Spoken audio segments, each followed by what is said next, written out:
주님의 세계라, 오늘 말씀의 제목입니다. 신약은 우리가 읽은 대로 예수 그리스도의 계보라라는 선포로 시작합니다. 개역 한글 성경은 주님의 세계라 그랬습니다. 같은 의미이지요. 예수 그리스도께서 시작과 원인이 되고 중심이 되신다는 표현입니다. 예수 그리스도께서 시작과 원인이 되고 중심이 되신다면 그 결과는 생명입니다. 그리고 기쁨이지요.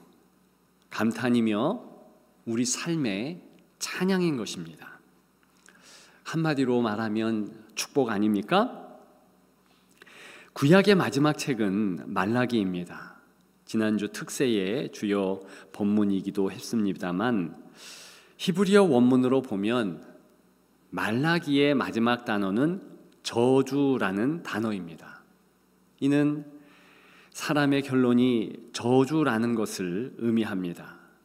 아무리 어떤 사람의 인생이 고상해 보이고 아무리 그렇게 찬미한다 할지라도 누구도 죽음을 이길 수 없습니다.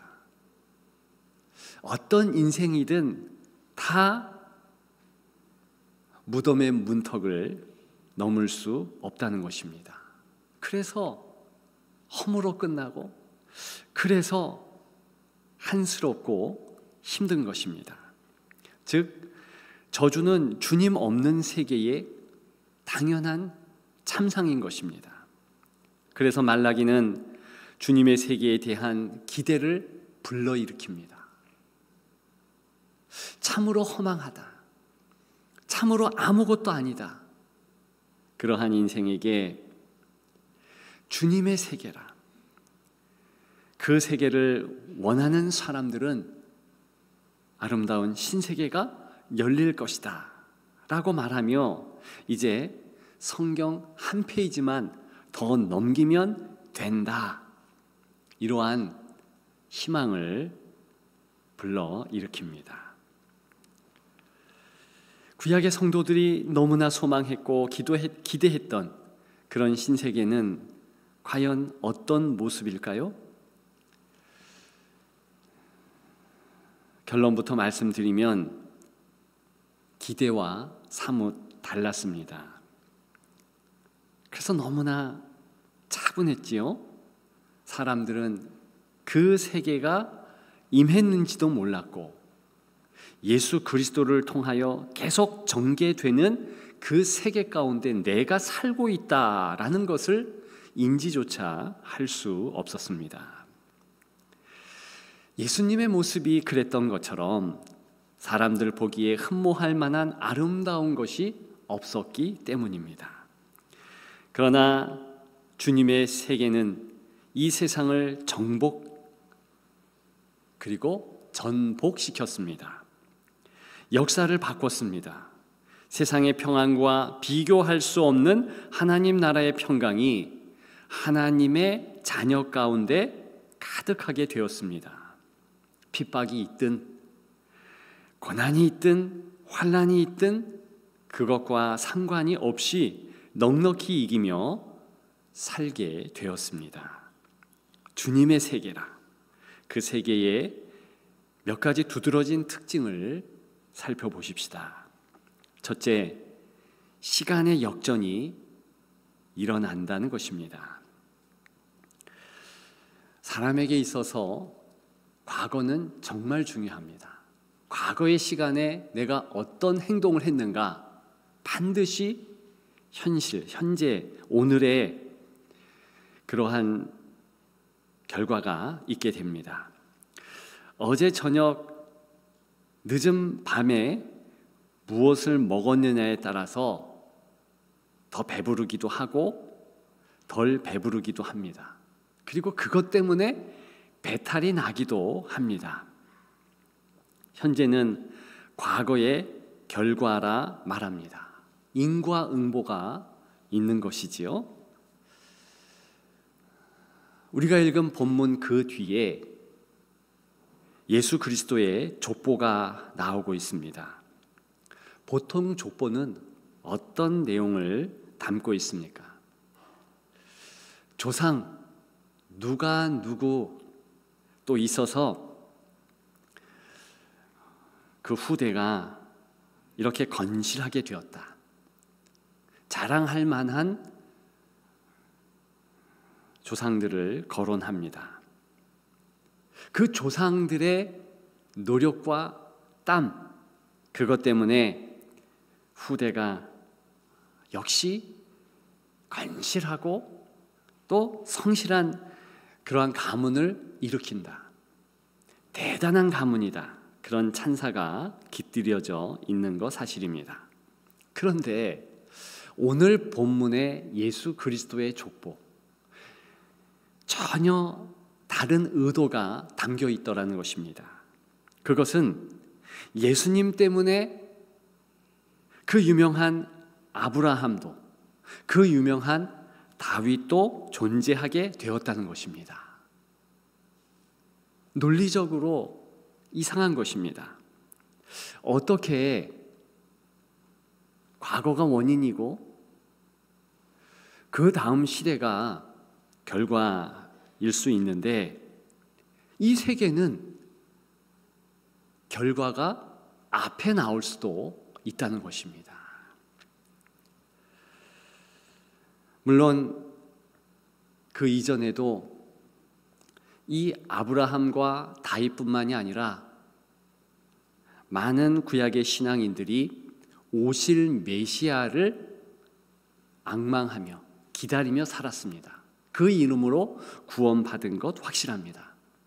그럼에도 불구하고 오늘 이렇게 그리스도의 시작을 통하여서, 그리스도의 계보를 통하여서, 그분의 세계를 통하여서 이제 전폭적으로 뒷시간이 앞시간까지 가장 큰 영향을 미칠 수 있고 반드시 그렇게 된다는 것입니다.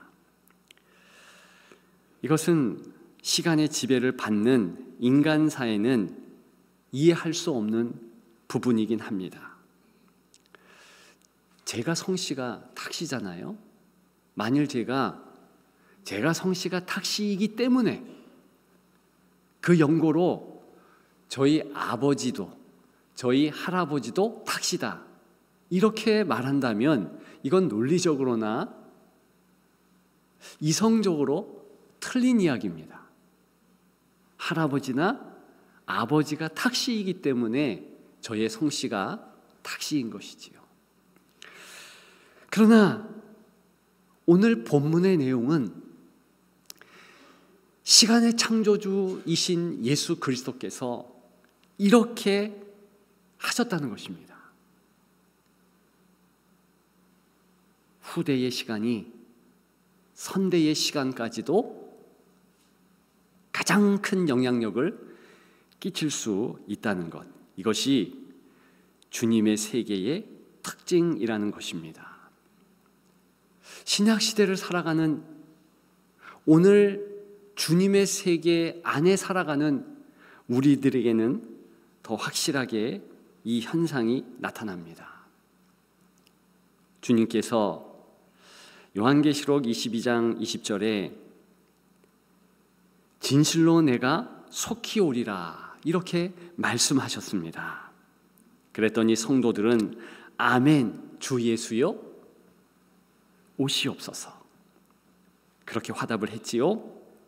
어떤 뜻입니까? 이제 신약 성도인 모든 성도들은 오실 메시아의 시간, 특별히 그 재림의 그 날을 사모해야 할 의무가 있고, 더 나아가서 그 시간이 오늘 우리 삶을 주장하고 엄청난 영향을 끼친다는 것입니다. 조금만 생각하면 당연하지요. 우리와 동행하시는 예수 그리스도, 그분은 절대로 변함이 없습니다. 이 땅에 우리의 끝자락 잘 알고 계시고 그 시간까지도 우리와 여전히 동행하실 것입니다. 그 미래의 시간을 기점으로 해서 그 승리의 우리의 모습을 주님은 이미 잘 아십니다.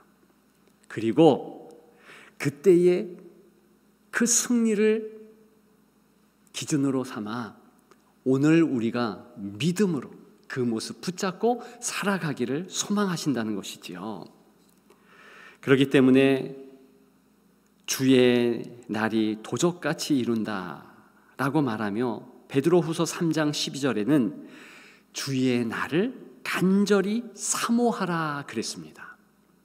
이것은요, 그저 우리가 열망하고 또 열망하는 그런 내용을 이야기하는 것이 아니라 바로 그 훗날의 그날이 오늘 엄청난 영향력을 미치면서 그렇게 살게 된다는 것입니다. 그렇게 살아가는 모습이 당연하다는 것입니다. 이것이 바로 오늘 제가 말씀드리고 있는 시간의 역전 현상입니다. 그저 과거, 현재, 미래 이렇게 순차적으로 지나가는 시간이 아니고 과거가 현재에 그저 영향을 끼치면서 시간이 지나가는 것이 아니라 후대의 시간, 장래의 시간이 오히려 엄청난 영향력으로 우리의 시간, 우리의 현재, 바로 오늘을 장악하고 역사한다는 것입니다. 그러므로 우리는 장래의 우리의 기준점 되는 시간을 계속 생각하고 그 시간으로 오늘 한 날 조명하며 살아가야 하는 것입니다. 그 시간에는, 그 재림의 마지막 날에는 우리가 예수 그리스도 앞에 설 것입니다. 착하고 충성된 종아, 내가 너를 잘한다, 이런 인정을 받을 것입니다. 그리고 그분 품 안에 우리가 안길 것입니다. 바로 그 모습, 그때의 우리의 모습은 지금보다는 더 긍정적으로 변할 것이 사실이지요. 그리고 그 모습은 하나님 보시기에 가장 이 땅에서의 아름다운 모습일 것입니다. 왜요? 그날이 이 땅의 마지막 날이니까. 그렇게 주님이 재림하시지, 우리가 이 땅을 떠나기 전까지 재림하시지 않는다면 어쨌든 그럼에도 불구하고 우리는 이 땅에서의 마지막 날에 주님을 바라보고 주님 앞에 결산하는 그런 시간을 가질 것입니다. 바로 그 시간, 바로 그날이 오늘 우리에게 엄청난 영향력을 끼치고 그것을 기억하며 살아가는 것, 주님 세계에 살고 있는 저와 여러분들이 돼야 한다는 것입니다. 그런 의미에서 우리 모두는 신앙의 금수저입니다.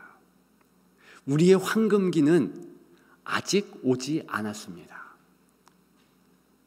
과거의 여러 실수로, 과거의 여러 내 상황의 결과물로 가슴이 무겁고 답답함을 경험하십니까? 괜찮습니다.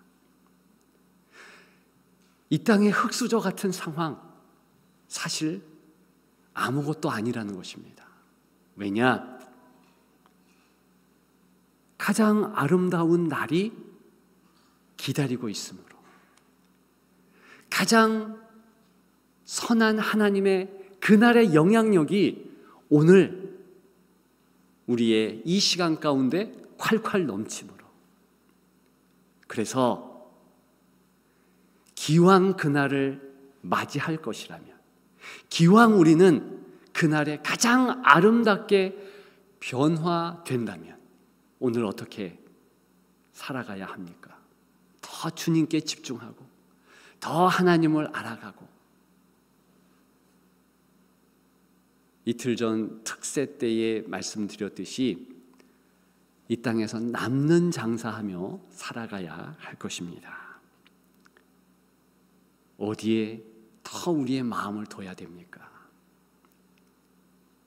그날에 내가 반드시 그렇게 변할 것인데, 지금도 그날에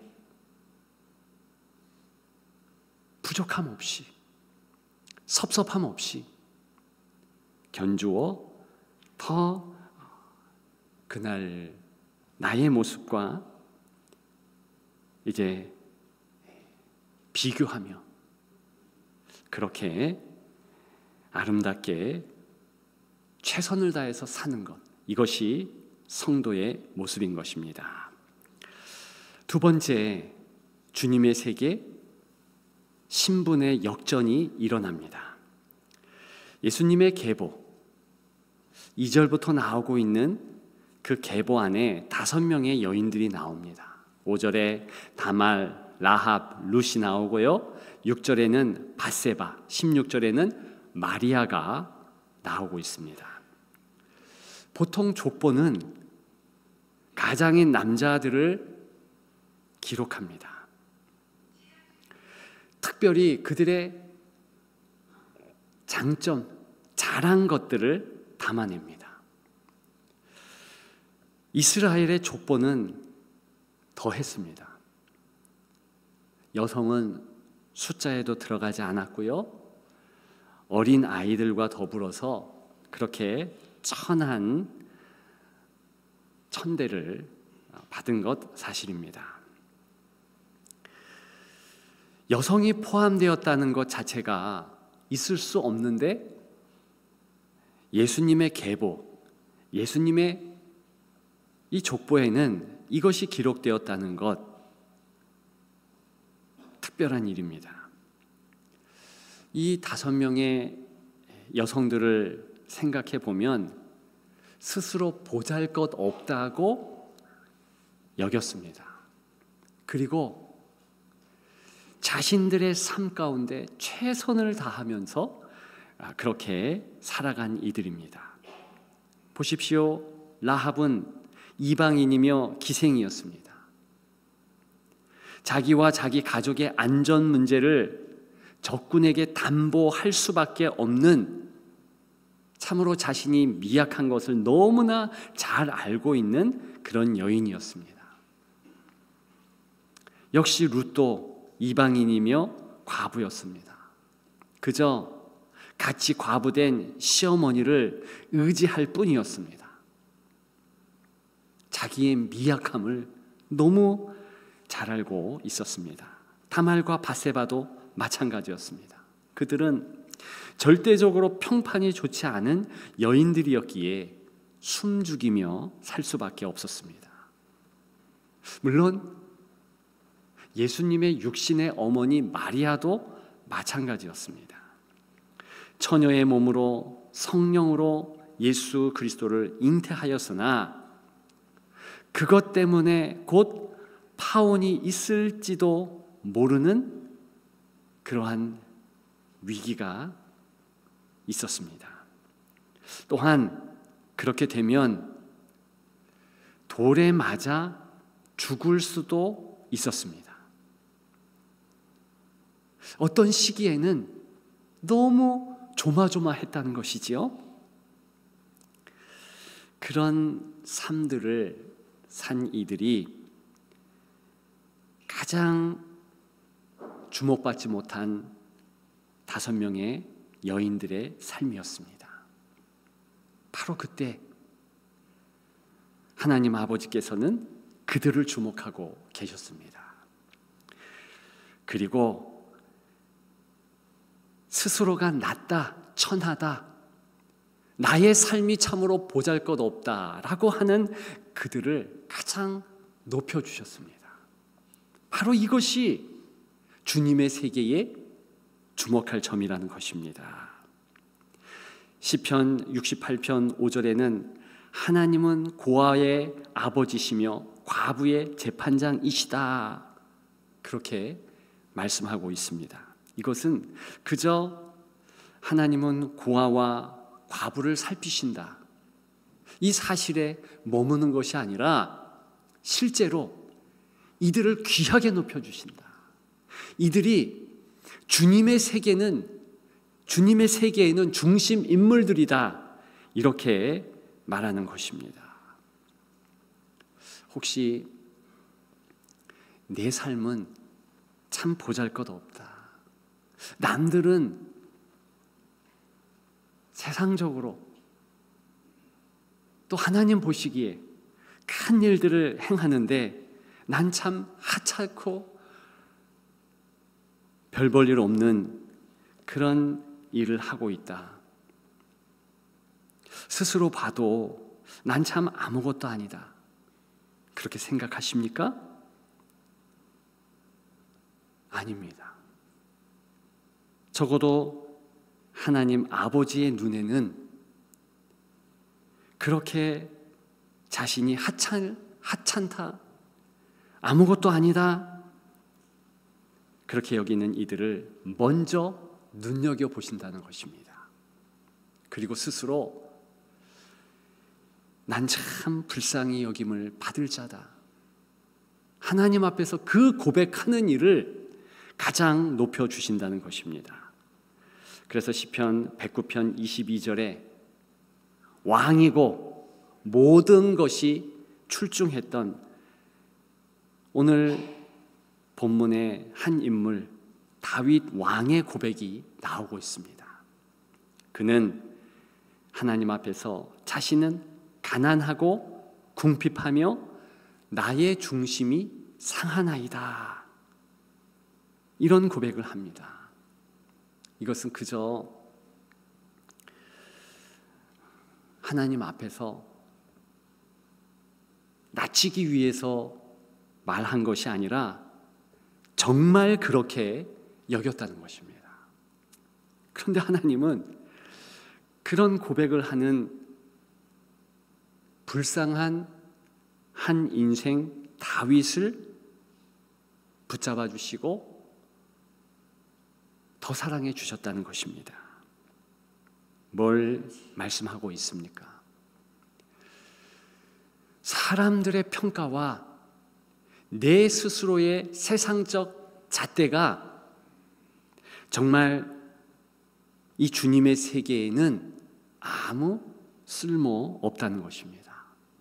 가장 귀한 존재, 내가 하나님 앞에서 부끄러우며 아무것도 아니고 하나님 도움이 절대적으로 필요하고 그 도움 없으면 한날도 살아갈 수 없다, 이 고백하는 자가 가장 높은 자고, 그 고백하는 자가 바로 하나님 나라의 중심 인물들이라는 것입니다. 당연히 신분의 역전이 일어나는 것이지요. 저는 예수님께 최초로 찾아갔던 목동들을 보면서 은혜를 받지 않을 수 없습니다. 왜 그러냐 하면 이 예수님 시대의 목동들이야말로 죄인 중에 죄인입니다. 아무도 존중하고 존경하지 않고 손가락질하는 그런 천하디 천한 사람들이었다는 것입니다. 구약시대에는 한때 목자가 귀한 직분으로 대접받기도 했습니다. 그래서 우리가 아는 대로 시편 23편 목자의 찬양시, 그 목자가 하나님으로 그렇게 비유되기도 했습니다. 에스겔 34장에 보면 왕들이 목자로 언급되기도 했습니다. 그럼에도 불구하고 예수님 당시에는 목자는 철저히 더럽고 추악한 그런 사람들이었습니다. 양을 몰고 이리저리 옮겨 다니기에 안식일을 범하는 자들, 땅의 사람들로 불리웠다는 것입니다. 당시 랍비들의 문헌에 의하면 하지 말아야 될 직업 목록 1순위에 양치기가 들어가 있다는 것입니다. 그들은 자기 양들을 다른 사람의 땅에서 먹이고 양의 새끼를 빼돌리는 대표적인 도둑들이다, 이렇게 기록되어 있다는 것입니다. 그런데 그들을 예수 그리스도를 맞이하는 가장 선봉대로 세워주셔서 그들이 집단으로 주님 앞에 나아가고 영광 돌리게 했다는 것입니다. 이 얼마나 귀한 모습입니까? 여러분, 그래서 우리 스스로 자꾸만 자기를 평가절하하지 마십시다. 그리고 우리 공동체 가운데서 작게 보이는 거, 하찮게 보이는 거, 아무것도 아닌 것에 주목하십시다. 그것을 마음을 다해서 섬길 때 가장 높여주시는 주님의 사랑을 우리가 경험하는 것입니다. 그런 우리가 되기를 주님의 이름으로 축복합니다. 마지막 세 번째, 저주의 역전이 일어납니다. 고대 유대인 남자들은요, 아침에 일어나서 세 가지를 감사드렸다 하지요. 이방인으로 태어나지 않은 것 감사, 종으로 태어나지 않은 것 감사, 여자로 태어나지 않은 것 감사. 다시 말하면 당시에 이방인으로 태어나는 것 저주라고 확신했습니다. 종으로 태어나는 것 마찬가지, 여자로 태어나는 것 마찬가지입니다. 이 부분이 조금 우리 문화와는 다른 듯합니다. 그리고 더하여서 저주스러운 상황, 이건 저주다라는 몇 가지 현실 상황이 있는데요. 일단 불치병에 걸린 것 저주입니다. 가난한 것 반드시 저주받았다라고 생각합니다. 이 두 가지는 오늘과 별반 다르지 않습니다. 우리 가운데도 우리 스스로가 이거 저주받은 것 같아, 그런 상황이 있지 않습니까? 지난 교회를 섬길 때에 제가 담당한 교구의 나이 지긋한 권사님은 자식 못 낳는 것이 그렇게 한이 되셨어요. 여러 번 얘기하셨습니다. 그렇지 않다고, 영적 자녀들이 있고 권사님 기도하는 거 보니까 하나님께서 그렇게 귀하게 삶을 쓰셨다. 그런데 자식 못 낳는 게 그분은 한이었고, 사실 다른 말로 하면 인생의 저주 상황이었다, 그렇게 말한 것 같습니다. 돈이 없는 것, 그것도 이 시대의 저주 상황이겠지요. 초등학교만 다닌 거, 예전에는 국민학교라고 하지 않았습니까? 그러니까 그 국민학교만 나왔으므로 나 참 한된다, 이런 말들을 참 많이 들었습니다. 그러니까 그것도 일종의 저주스러운 상황인 것은 맞습니다. 그러나 그러한 상황들이요, 오히려 주님의 세계에는 복으로 바뀝니다. 예수 안에서 저주는 더 이상 저주가 아니고 오히려 그 저주 상황 때문에 복이 될 수도 있다. 아니, 확실히 그렇게 된다는 것입니다. 그래서 누가복음 5장 20절부터 23절까지 보게 되면 가난한 자 복이 있고 줄인 자 복이 있고, 이건 실제로 가난한 것을 얘기하고 실제로 줄이는 상황을 담고 있는 그런 복음서거든요. 우는 자도 복이 있다. 심지어는 미워하고 멀리하고 욕하고 악하다 해도 복이 있답니다. 왜요? 그것이 예수님 때문이라면 반드시 그렇고, 그 저주의 상황 때문에 예수님을 만났다면 역시 그렇고, 그 저주스러운 현실 때문에 더 예수님께 가까이 나아간다면 반드시 복이라는 것입니다. 왜요? 예수님이 가장 크고 유일한 복 중에 복 되시기 때문입니다. 예전에 유명한 박수무당이 있었습니다. 신통력으로 제법 잘 나갔습니다. 어느 날 온 동네가 떠나갈 듯한 요란한 구판을 벌이고 있었습니다. 그 구판이 절정에 이르렀을 때 그곳을 지나가던 전도사 한 분이 그 모습, 그 꼴을 보고 참을 수 없어서 한마디 했습니다. 그 짓하다, 자식 망한다, 예수 믿고 천국 가라, 그렇게 한두 마디 하고 사라졌습니다. 그런데요, 그 말들이 저주처럼 들렸습니다. 이 박수무당이 분을 이기지 못하고 그날 구판을 걷어치웠습니다. 그런데 밤부터 희한한 현상이 일어났습니다. 이 무당의 귀에 전도사의 그 말 한마디가 계속해서 들려왔습니다. 그 짓하다 자식 망한다. 그 짓하다 자식 망한다. 점점 잠을 잘 수도 없었고 음식을 먹어도 소화를 할 수가 없었습니다. 나중에 어떻게 되었느냐? 예수를 믿지 않을 수 없었고 자신이 먼저 세례받고 모든 가족들이 다 세례받도록, 그리고 당연히 박수무당의 짓을 관뒀습니다.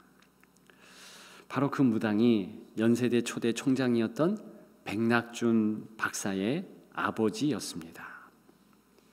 자기가 저주로 생각했지만 사실 그 말처럼 축복이 어디 있습니까? 예수 믿고 복 받은 거잖아요. 여러분, 이 시대를 살아가면서 우리 스스로 이거 저주다 그렇게 생각하고 그렇게 아예 여기지 말기를 축복합니다. 아니에요. 예수 그리스도 안에는 그 저주의 상황이라 할지라도 변하는 것입니다. 어떤 현실이라 할지라도 다 복으로 바꿀 수 있는 것이 주님의 세계의 주님의 능력인 것입니다. 그것을 기억하며 다 주님을 바라보며 승리하는 여러분 되시기를 주님의 이름으로 축복합니다. 이제 말씀을 마치려고 합니다. 제가 어릴 때부터 가장 좋아했던 성경 구절이 하나 있습니다.